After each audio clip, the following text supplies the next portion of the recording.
Hello, fellow preppers. 'Tis I, the Rumpled One. I was looking for something last night, and I came across a couple things that I thought you might be interested in. This is one of those how I did it videos, talking about how I came to live where I live, and just why I decided to be a survivalist and get away from the city. Well, one book that I read was Finding Your Best Place to Live in America. Let's see, this book was written in 1981.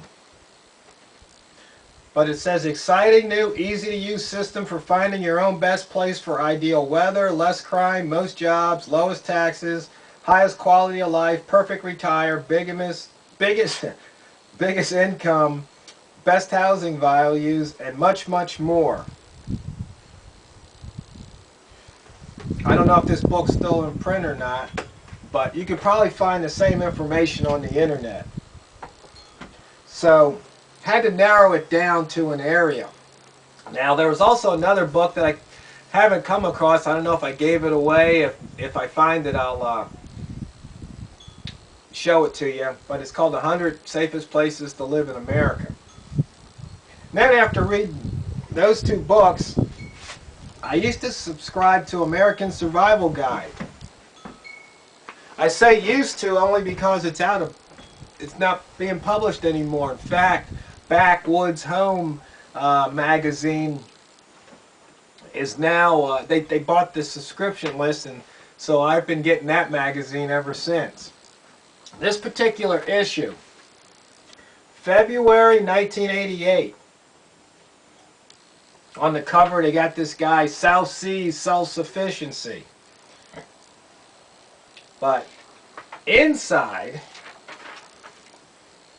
on page 28, they have the article on Southwest Oregon. And I read this article. They call it Survival Retreat Land, a vast, wild, rugged, and heavily forested region. And I don't know how good this will come up, but take a look at this picture right here. Cabin in the woods. It says, a home carved out of a forest wilderness using the materials at hand. They go on to talk about this region, Southwest Oregon region, they call safety and self-sufficiency.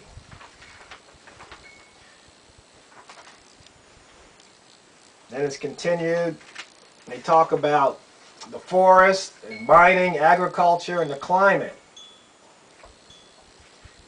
And they say the entire state of Oregon is a gold mine. They used to find a lot of gold in this area. I haven't found any yet. Maybe I'll hit the mother lode. Wouldn't that be nice? I won't tell anybody though, because the state owns the mineral rights. So if I found any, I just keep that to myself. But anyway, that's how I came to find this area and settle in this area. That put me on to it. And then before I moved out here, there's a couple books, but one of them was called The Country Guide for City People by Chase Collins. Chase happens to be a woman, and it's a fun book to read, but you learn a lot.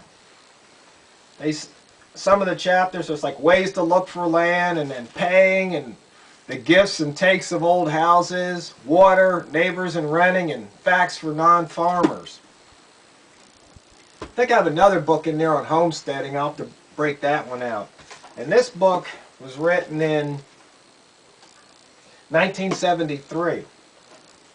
So it's probably out of print. I don't know. So that's kind of how I came to be in this area. But the thing is that, I had that desire. Desire's not enough. Then I had to have a plan. I had to figure it out. That's what preppers do, You have plans for things before they happen. So when they happen, you can take action. You don't have to think about it. You know what to do ahead of time.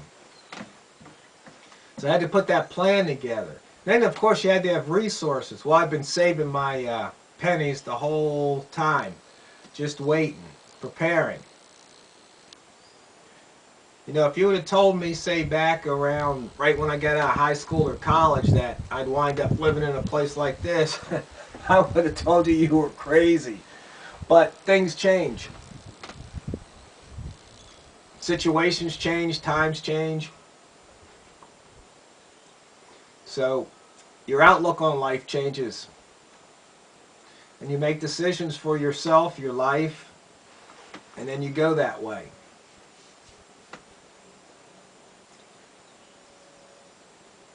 Out here, I think I mentioned in another video, you have to have the right mindset to live in the country. See, a lot of people see the beauty of the land. They like the sereneness of the quiet. They might think they like the isolation.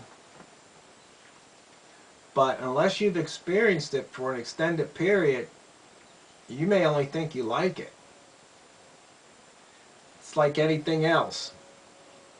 You think you might want a certain car until you drive it, and then you don't like the way it handles or the way it feels, or you think it's too sluggish. So now you don't want that car. That's why you test drive cars before you buy them. So if you want to live out here, you need to test drive it. Take an extended vacation, see if you could rent a place, see if you like it. That's one thing when you're buying a new home or even renting a place. See if they'll let you spend the night there. And if they won't, then you need to go visit it at night, because things change when the sun goes down. It might look nice in the day, but at night it might have a whole different character to it. Might be too noisy. Might not be able to sleep there. Something to check out. So that's common sense.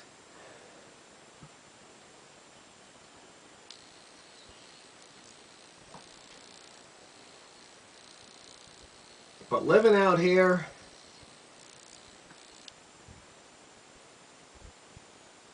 is real nice. Because it gives you the time to think. And like I was saying in the other videos, it's not boring. Because there's always something to do. And the nice thing about it is since that something to do is something that's going to improve my life in one way, shape, or form. Whether it's cleaning up, gardening, working on buildings, fences, all that stuff would improve my life in some way, shape, or form. It's got to do with nobody else but me. It doesn't affect other people. Just me. Some people have a hard time working on themselves or working for themselves. They feel a little guilty about it sometimes. Sometimes they're maybe even a little lazy about it. Because you all have stuff you need to do, you know it. You got some chores you need to do, errands you need to run, things you need to take care of.